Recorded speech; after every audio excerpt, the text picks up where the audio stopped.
Hi, everyone. Welcome. Great to have you. I'm going to have you go ahead and mute. I think we're getting a little bit of background noise.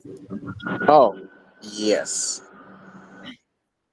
Perfect. Thank you. I know, city life.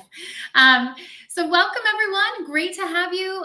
This session is, oh no, my food recovery org has food waste. Now what? My name is Victoria De La Rocca, and I am with Food Rescue Hero. And I'm working with the panel today to talk a little bit more about what are some things that we can do in this space for sure. I'm going to go ahead and let each of you introduce yourself. So Amanda, if you want to go ahead and start. It's so exciting to be here on this panel. Yeah, my name is Amanda Pagnello, she, they. I've been with 412 Food Rescue as a dispatch coordinator for a little over 2 years. My background is in food service industry, so working in kitchens and seeing the waste. And then I went into agriculture and learned about where our food comes from. Did that for quite some time, and it was a natural transition into food recovery for me.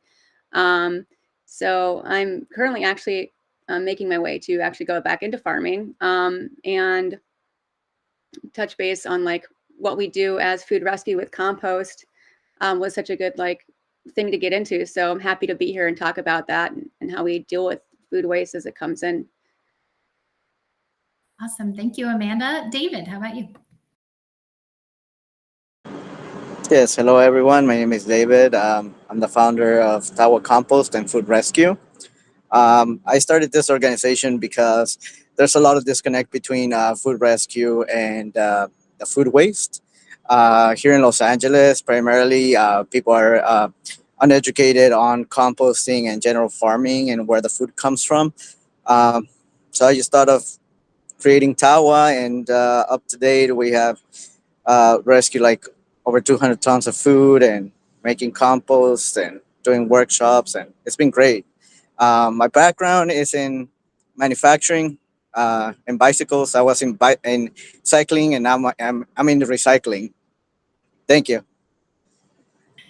I like that. I saw what you did there. Excellent. All right, heading over to you, Ruby. Hi, my name is Ruby. I go by she, her pronouns. I work with We Don't Waste. I am a food recovery specialist for this amazing team that we have located in Denver. Food recovery specialist means that I am one of the people who goes out in the trucks and I drive and I pick up at some of our grocery stores and restaurants, convention centers, things like that, and bring the food back. And I'm also going out and delivering food to nonprofit partners and shelters. So it's really great. My background is growing up. My grandfather owned a Mexican restaurant, so since I was born up until I was about 16, I spent time around food in the food service. So you definitely see a lot of wasted food. You definitely see how much food people buy. One of my best memories is being 6 years old and going to a food show, and you're just like wide-eyed and everything. You see everything, but you don't really know what happens on past that once they get that food and what goes on to it. So it's always been really passionate for me to be in something that allows me to kind of go back to those memories as a child and also be able to give to our community. I love that. And I love those food shows, the samples. It's like better than Costco. It's awesome. So great to have you all. I'm really excited to talk a little bit more about this. You know, we know that even food rescues can end up with products that aren't viable for distribution. So in this session, we're going to discuss practical strategies for keeping these items out of the waste stream, including finding local composters and thinking a little bit about how to integrate with other technologies, other green technologies as well. We're going to start off, Amanda, if you're okay with getting started. Patrick's going to go ahead and queue up your deck so you can dive right into all this fun and share a little bit more about your perspective. Absolutely. That sounds great. I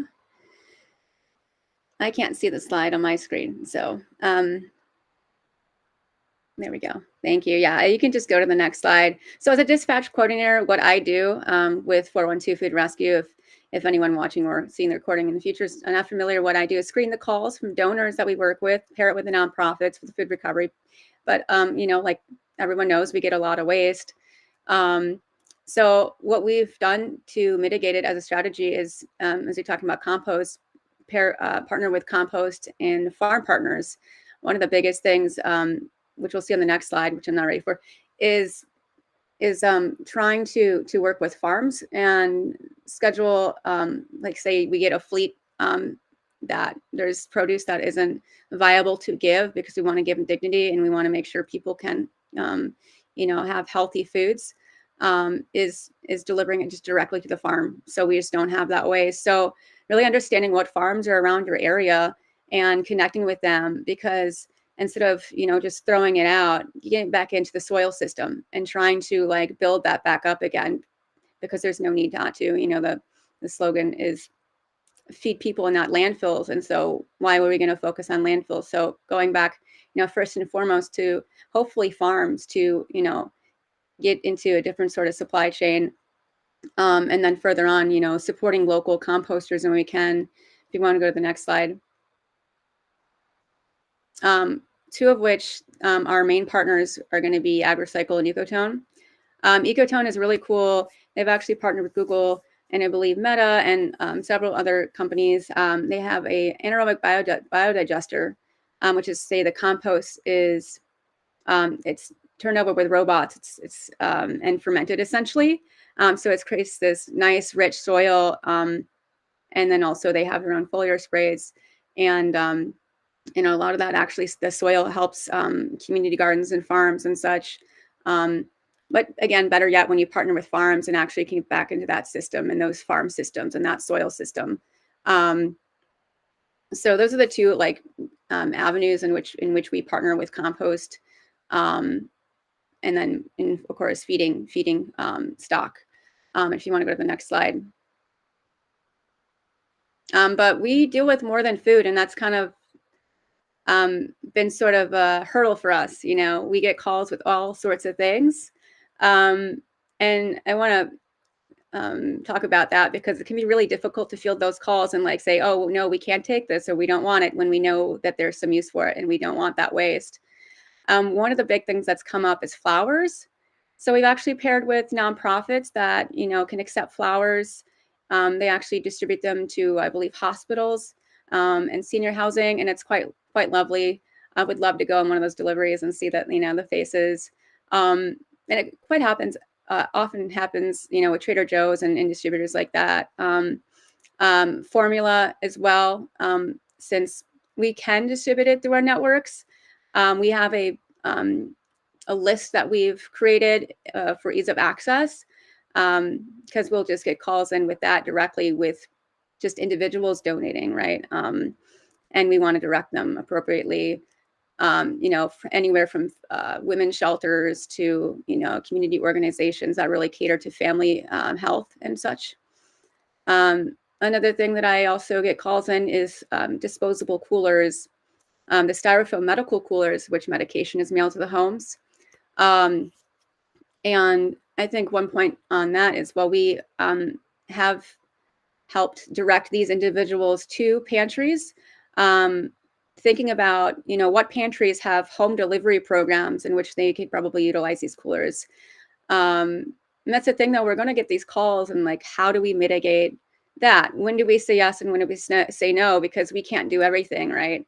So really understanding that has been kind of a trip up for me, because, we want to make sure these things that otherwise are going to waste can be put to use. For example, Pittsburgh has a tax credit for filmmakers, and a couple years ago, we got a call. I think they wanted to donate 200 cots, and I was like, well, it's from a movie set, they're not used, so let's see if we can pair them out with a homeless shelter. And we got those 200 cots delivered.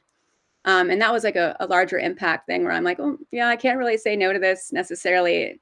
But knowing your limits and understanding that, there's just a lot of different stuff that comes in, and seeing where you can partner within your community and see where it can go. If, the time is there to do that, it just feels so good. And highly recommend expanding your networks and organizations that way whenever possible, just because capacity building is so important with what we do in community and serving people. And I maybe think there's one more slide. Yeah, so, and in regards to that, just, searching for nonprofits maybe that can utilize non-food donations. Previously, we've even gotten calls for kitchen equipment, where, some new kitchens that serve as social enterprise for food could really utilize that. But, understanding what organizations are around you, and find out what pantries do home deliveries, and reaching out to those, and really just keeping this organized and having this data for yourself. So it's easy access for you, because, being overwhelmed and having burnout in this sort of work is pretty evident. It's easy to do, so yeah, I don't know if there's any questions there, but that's all I got for you. Thanks, Amanda. And the cot story, I haven't heard that one yet. That's amazing. 200 cots coming in from a movie set. And that's an interesting point. There's a lot of times people that are seeking where things are going, and there's not a lot of triage that's really happening in that space. And so I do think that those calls definitely come in. I just want to let everybody in the audience know, I know that you're probably well into this, and you've attended many of these sessions, but please feel free to go ahead and add your questions in the chat along the way. We'll definitely try to incorporate those in, and the panelists will see those as well. Ruby, I'm going to head over to you. If Patrick, you want to go ahead and share her slides as well. Great. Well, thank you. And Amanda, that was a great story. I wrote some of those things down because I was like, those are some great ideas, Thank you. Great. So we just want to start out with the mission. So obviously our mission is to increase food access and to protect our planet by rescuing and repurposing food. And we also educate people to advocate to decrease food waste and food insecurity. So that just means our vision, kind of like everyone across the board, we want food to go to people, not landfills. And, we believe that food is a human right. So on that next slide, you'll kind of see our vision for that. We want to make sure that everyone gets food. So if we go to the next slide, just a quick story of how we started. We started in 2009 with one Volvo and a mission, and now we have about 5 refrigerated trucks, and we've recently brought more staff on, so we're about 30 people now. And so as of last year, if you go to the next slide, we've recovered over around 22.5 million servings of food. And so we've actually moved into a new building because we needed to make more space. So you can see that picture is of our new refrigerated warehouse, which is great. We've got a bigger freezer section and a great place to put some dry food. And so we get food from about 327 food donors. And we also have 120 nonprofit partners. So those are all different kinds of partners. Some of those people specialize in homelessness. Some of those people specialize in women's shelters, children's shelters, stuff like that. We also host mobile markets about 2 times a week. Those are set up in food deserts so that people in those areas can come to us to get fresh food produce.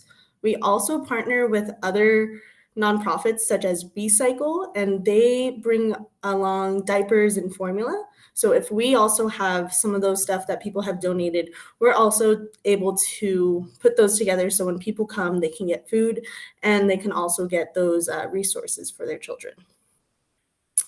On the next slide, you'll see what we recovered. So obviously, our biggest source of food we get is veggies.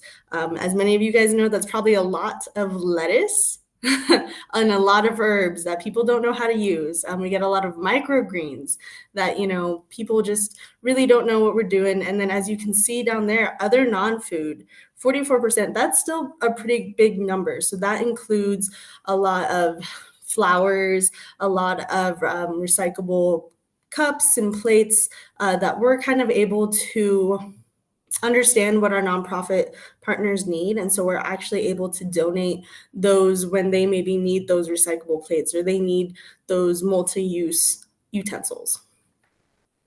So on the next slide, we'll get into our education program. So our education team goes out to schools, they go out to food programs, everything, and they show how to do food waste audits. They come up with zero waste food recipes that we have shown to schools. We have shown to food shows as well, to give everyone the idea that, you know, maybe those potato peels that they don't use can be useful, or you know, banana peels. We made banana peel carnitas one year, and those were a big hit. So our education team is definitely very hard at work at all these events, you know, at home, how they can do audit waste at home so that people at home can understand what they're taking from the grocery store, or what they're getting that maybe they're not using, or how they can utilize it another way, or how can they compost it, and how can they recycle those things that they get. If you want to go to the next slide, it kind of goes over our mobile food markets.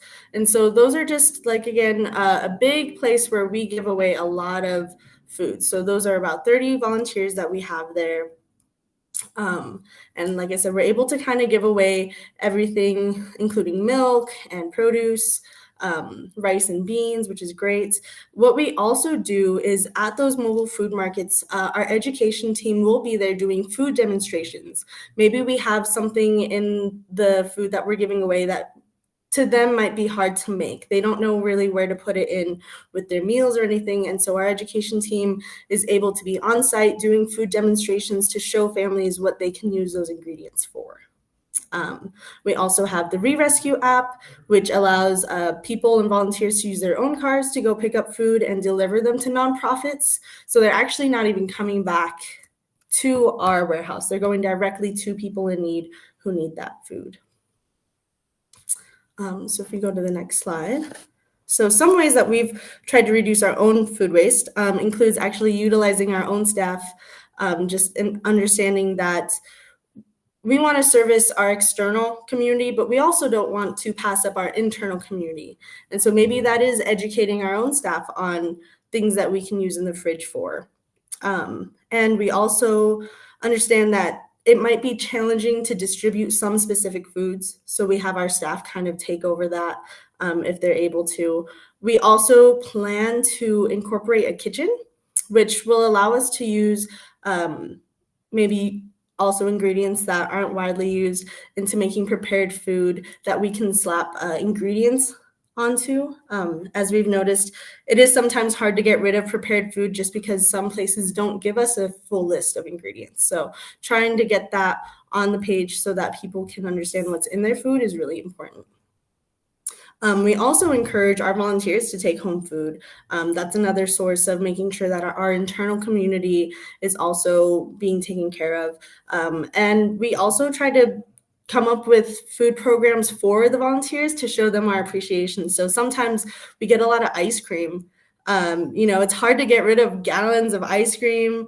No one wants to share the same pints or same gallon of ice cream. So something that we've done is we've done like an implemented ice cream social for our volunteers, where we, the staff, are basically the ice cream shop man behind making their double cups of ice cream. So just showing that we also appreciate them. And these are the things that we can do with the food that is harder to get out.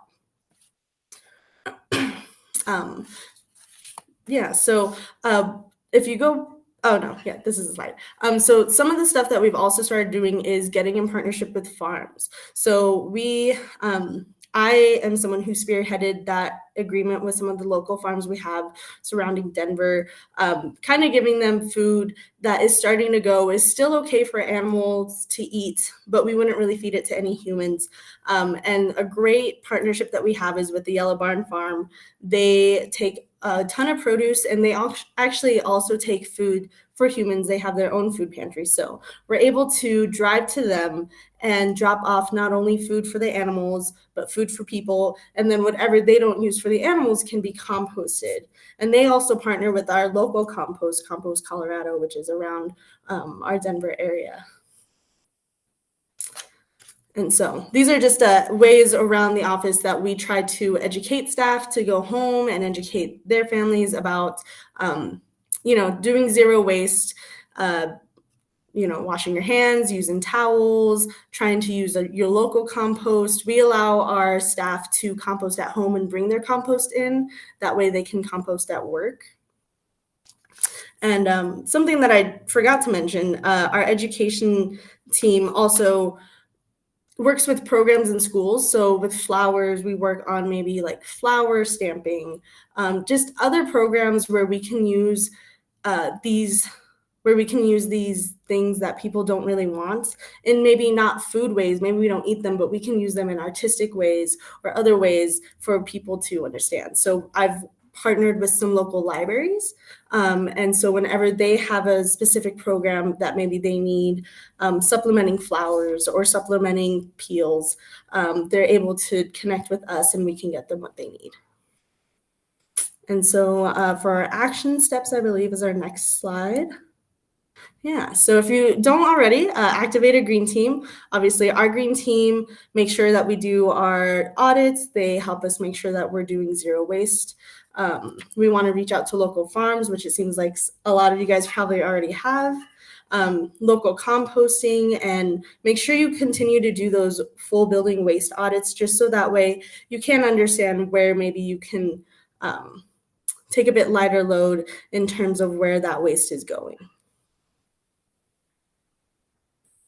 Thank you, Ruby. That's so many actionable and exciting, interesting programs that you're doing. I love the education you're doing in the community, and even the creative ways from the flower stamping and thinking about different ways of utilizing those products. I think it really does give us a lot of ideas. I do want to circle back to the banana peel carnitas. I want to know more. I'm amazed. You've got to jump off mute. I have to hear about it. Yeah, very interesting. Hope you're still on mute.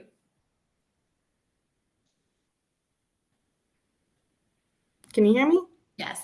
Great. Yeah, we've got a great education team. This year they did something with pickled watermelon rinds. They made kind of a slow roasted coleslaw. So they put that with coleslaw and we made little sliders. The banana peel carnitas are definitely a huge hitter that actually a lot of people took. And if you want those recipes, definitely don't feel, reach out. We can send those to you. We'll try to send the link. You'll have to hook us up, Ruby. Absolutely. Awesome. David, we're going to head over to you. And Patrick, if you can go ahead and share David's slides.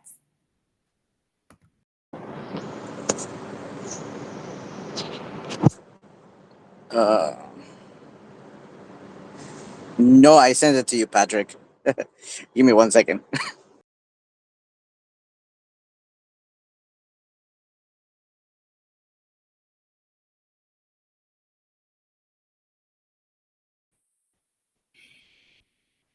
Okay. As Patrick and David get that sorted out, I just wanted to circle back to Amanda. I think it's interesting too to think about what are your thoughts in how to sort of merge some of these different programs together? Because Ruby's talking a little bit about how they're bringing in the education, and one thing I understand about 412 is just there's this diversity of programs from the farm share to some of the various things that maybe other orgs aren't necessarily doing as well. I'd love to hear your perspective on what that looks like as it all kind of clashes into one space. Yeah, what I did not mention is we actually do have a no waste kitchen, and we used to do demos at farmers markets in regards to that's very similar. Just to teach people. And we've been knocking around the idea of actually maybe including educational videos and articles on how to utilize larger donations we drop off from Gordon Foods and other donors where it's, it is difficult to use those items. So just knocking around ideas while it's not implemented yet. Those ideas are, coming through, how can we make this information more accessible, especially when it comes to the ingredients we have. I mean, we can certainly go into what's culturally relevant, but what we're working with is important, just as important, right? Because we have to solve those issues and we have that food at hand. But so if people can't cook it, they don't know how to use it necessarily in the best of ways. So yeah, it's been knocked around to try to maybe include that in an app, educational platform, do something more accessible than, demos can only go so far if people aren't coming to farmers markets. How can we actually meet people where they are and bring that education to them? Yeah, Ruby, go right in. Yeah. I will say we have started sometimes adding recipe cards. So when we're dropping off large amounts, we'll give a recipe card and an email link so that way they can kind of have that on hand. That's awesome. I'll have to push that around here. And this is one of the things that I think is so important about the conference is just being able to share, especially these creative ideas, because a lot of these have been born out of necessity, community, ideas, volunteer ideas, where people say, this is kind of what we need locally. And then just thinking about sort of new ways of innovating. So absolutely, I love that. And I will circle back to Millville and the program there. I think one of the things at 412, they partner also with Lean Path and being able to further even measure and look at what that looks like. And so Ruby, you mentioned this idea of doing a warehouse audit and looking at some of those kind of things. I'd love for you to talk just a second about, Amanda or Ruby, about what that looks like, to kind of think about the data and other pieces behind it. Because what I think a lot of organizations have expressed is that we know it happens, right? But like, to what scale or what can we do about it? A lot of time data can inform the solution. We just did a waste audit last month, and it's some dirty work sometimes. What we do is we lay down a big tarp and we go through all of our trash cans one by one, and we take stock of how much is correctly put in the correct bins, and how much is not. And then if we kind of see what is that margin. Maybe people are putting wrappers thinking that they can be recycled, but really they don't get recycled and it's better to put them in the trash. Or maybe someone put something in the compost and it's really not compostable. There was a conversation that we had, and if we could even put flowers in our compost bin, if that was something that they would take and it would be okay. So again, it's those series that you get when you do a full waste audit. You see maybe what is not going into the right spot and how you can educate your staff so that everyone can understand, hey, we want to make sure that this actually goes in the trash, or we want to make sure that this gets composted correctly. Great. And David, you're free to go ahead and, we lost him for a second. Oh, there we go. We got his slides though. Amanda, I'm thinking about that from Lean Path and also just some of the audits and things. One of the questions that came in, and this can go to either of you, is really about the idea of sorting. And I do hear this often, right? It's hard with our volunteers because we want to really respect their time and make sure that what we're asking them to do, if it's a rescue or something, they're not also going through that. And so the question was really thinking about, are you charging any sorter fees, or what solutions have you kind of thought through around when this does happen? And I can say my experience in helping launch Philly Food Rescue was really being able to see, like, okay, some of that's going to be education of the partner, right? So that's not always happening. But when it's sitting in front of you, what are your thoughts about that? That's a hard one to pick through. It's a hard one to pick through. We just tell, volunteers, if you're not going to eat it, don't deliver it, because it's all about, serving food and dignity, right? So it's for the other larger distributors we work with, if it's more than 30%, and I wish that number was a little bit lower, we don't, that's too much to pick through. Like, it's, we're asking for good food. Don't give us something you wouldn't eat. And that's the bottom line. Because that's what, dignity is in that. We're not here to take care of trash. And we haven't implemented any fees or sorting protocols with that. It's just like 30%. And it's a back and forth conversation with them, so it is about education. It is about communication. It's about outreach and having them really understand, what our boundaries are with that. And so far as that's the best we can do. Yeah, that's a great point. Ruby, how are you kind of managing that? We, as a food recovery specialist, it is kind of up to us as we're going out into these, farm places. Sometimes we have truckers come and the food that they have just isn't good. And we tell everyone, you have the right to turn away food if you do not believe that we'll be able to get it out in time. If basically they're just sending it to us so that we can dispose of it, we have the right to ensure that what we're getting is good food. Even if, it's starting to go, if it's really past a certain point, we have a conversation with the people who are trying to donate food, to be very clear about what our mission is. However, if it's past a point where an animal probably wouldn't take it, then, we definitely don't want it. So. Yeah, that's a big problem here in Los Angeles. We get a lot of organizations get stuff like that. So what I do is I act like a medium between the organization and the business. So we're registered as a business, and we paperwork. Why was it rejected? Bill landing to verify ownership of the cargo, because that's another thing that a lot of people don't know. But it could actually be stolen cargo or cargo that is being used for illicit things. Um, so there are things that you need to kind of verify that people don't know about. Oh, that's a good point, David. David, are you able to see your slides up now? Sorry, my keeps going in and out. It's okay. I think we're all ready to go. So if you want to go ahead and share your story, Patrick, if you want to go to the next slide.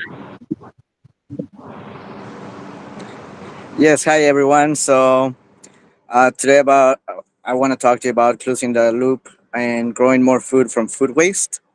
Um, just creating that healthy cycle.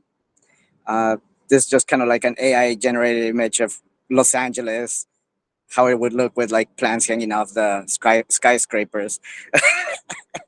Yeah. All right, let's go to the next slide, please. So my name is David Velez. I started Tawa Compost back in 2019 during the pandemic, using an image of a volunteer at a community garden. That's our first official site where we started growing food from the compost that we rescued from industrial facilities.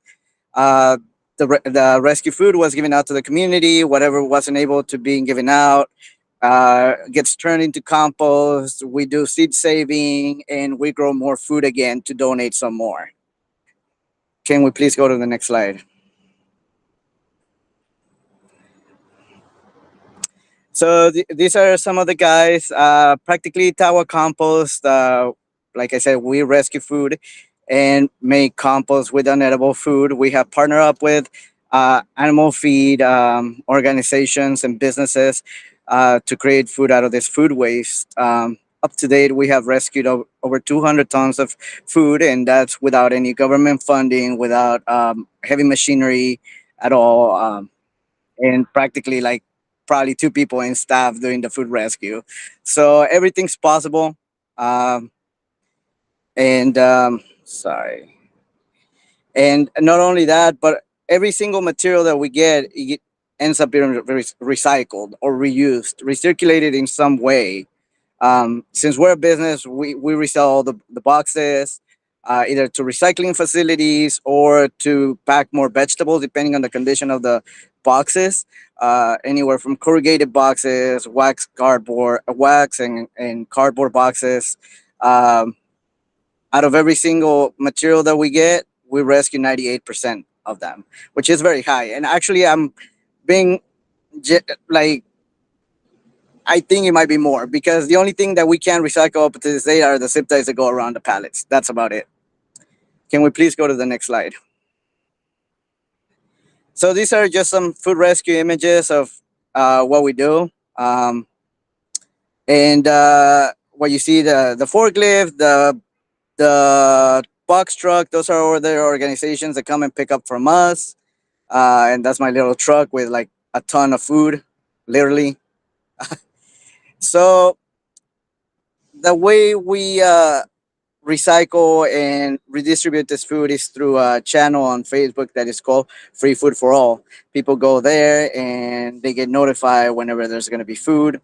It's a very quick process. That's why we don't really need machinery. We don't really need uh, refrigerators or big vehicles of our own. because people would travel like even like 100 miles to come pick up food. Once we post on the group, food is gone within like 45 to an hour, 45 minutes to an hour. Can we please go to the next slide? So food waste does not belong in landfills. That picture that you see is actual food waste from a Amazon plant in Washington. And that's a reality in the whole United States. It's not only in Washington, it's here in Los Angeles, right? So why we don't want it in landfills? It produces methane, which is a toxic gas. And it also gets the water and soil gets contaminated with leachate that comes from the vegetables being broken down in the landfill. So mainly that's why we don't want them in the landfill. It could be repurposed than actually causing harm. Can we please go to the next slide? Can we please go to the next slide, please? Can we please go to the next slide? Thank you. So this super simple graph, it kind of pictures, it pictures the orange line. It represents the weight of the food waste as a whole. And the brown line represents the compost output. And the green line, it just represents the gap. Practically all those waste management trucks, anybody that's doing waste, organic waste, is carrying weight. That's about it. For every 400 pounds, you're only going to get 40 pounds of compost. Imagine that. That's such a waste. We could be using resources better, right? And can we please go to the next slide? So what can you do? We're missing a slide. Can we go back? Can we go back more? Can we go back more? Can we go back? One more, one more. All right. Can we move forward? One more. Okay. So we specialize in compost, in composting all the organic matter. So what is compost? Compost is practically nutrient-rich organic soil that is used to grow more food. Um, it contributes to water conservation, soil enrichment, and waste reduction. For the purpose of this uh, presentation, let's just say the green materials are part of compost, but not necessarily. It could be wood, it could be other materials. But for the purpose of this, let's say the green materials, brown materials, water, and air is compost. So all your food waste, brown material could be like coffee, it could be leaves, it could be branches. Uh, Compost needs water, needs air. Can we please go to the next slide? So can I just put food waste into the green bin? Yeah, you can. But putting the food waste in a green bin causes anaerobic bacteria to grow in the bin. And depending on which side of the country you are, that's going to release certain foul smells that will attract pests, would attract rodents. And trust me, you don't want that. That's an actual picture of a market here in Los Angeles. That looks toxic to me. That's like hazardous waste. But some people are like, well, isn't it compost like not hygienic? I mean, look at that. Is that hygienic at all? Composting is way better. If you would have either an anaerobic digester or even like an actual bin on site, you wouldn't have that. And it would be enclosed. You don't get rodents, you don't get pests. When compost is done right, like you would not have any problems, not even flies. Uh, in our facility, we're currently processing about, I would say, 400 tons, 400 tons a year. And yes, we get about 10 flies. That's about it. We get birds and everything else, but they're managed in a way that we don't get rodents or get like weird stuff. So can we please go to the next slide? Can we pass that? So I'm missing a slide here, but the proposed idea is that when you get food waste, from the food waste, and of course this cannot be done with every single vegetable, is to extract the seed, dry the seed, and make a library. With the library, you'll be able to share with neighbors, exchange, make workshops, and now you're growing food in your neighborhood. Because let's be honest, the future of food is going to be within your community. It's not really going to be food rescue. That eventually is going to boil down to few organizations that are going to be doing it, right?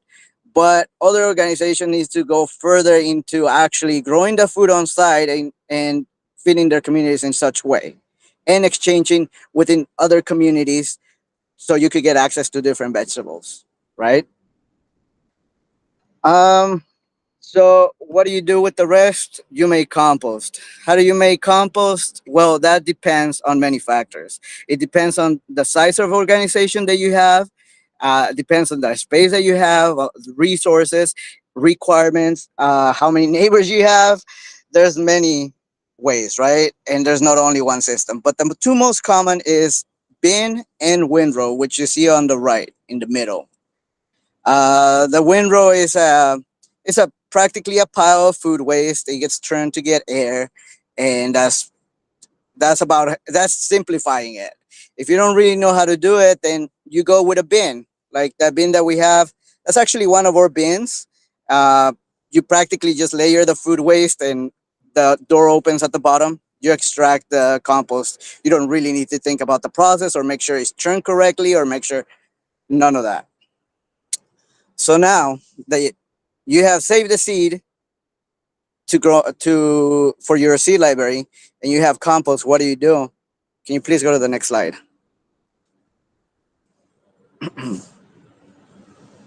Well, now you grow more food. And those pictures are actually like from Mott Street Community Garden.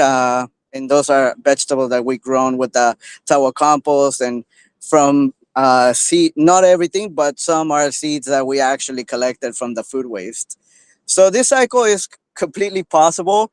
And this garden has been having this system that we created over 3 years ago. It's still working for them. And you could do that too. Can we please go to the next slide? So, like I said, depending on your organization size, you're going to have different answers to what you need. And if you're in cold climates, there are actually systems that could warm up the building inside with the compost. So there are so many ways to maximize those resources, right? And if you have any further questions about that, or you need like just like some advice, we do have a free consultation, and I could just point you to the right direction because it could be confusing out there on what you need. And if you don't get what you need, it's just wasting resources, it's wasting funding. When you could actually just say like, oh, okay, here are my options. We're going to get this grant and it's going to go for that. And right at this moment, there's funding for composting for food rescue organizations. All right. Thank you so much. And yeah, have a nice day. I appreciate the time to be here. Thank you, David. I really appreciate it. And that was super helpful. And thank you for also sharing some really actionable things to help us understand that a little bit better, as well as some resources and certainly offering to share resources is what this is all about, right? So that we can all kind of come together and stand on each other's shoulders. And we've all been through some process that's been really painful and difficult to scale. And by learning from each other, hopefully we help prevent that for other groups in some ways, and they can extend the work forward, which is so helpful. So thank you. So we are unfortunately closing in on our time. We are just about to wrap up. We have demystifying data, making data work for you coming up next as we're finalizing things with the panel. Any last comments that you want to share with the audience? Any departing thoughts? We love our donors, right? There's always going to be stuff that we deal with, and that's the thing. Like, we have to start thinking outside the box. And I love what your last presentation, that was really beautiful, because we do have to think forward about that. We do have to think about our soil health, because while we're trying to keep food out of the landfill, like, we're working in food security, not just environment. We're looking at human security. So what are our next steps there, and how can we make it more circular? So that was inspiring. So thank you for that. And let's continue to love our donors and try to think outside the box in the future. Yeah, yeah, and I mean, it's great. We've been implementing this because here in Los Angeles, it's very hard for composting businesses to continue just because people don't really understand it.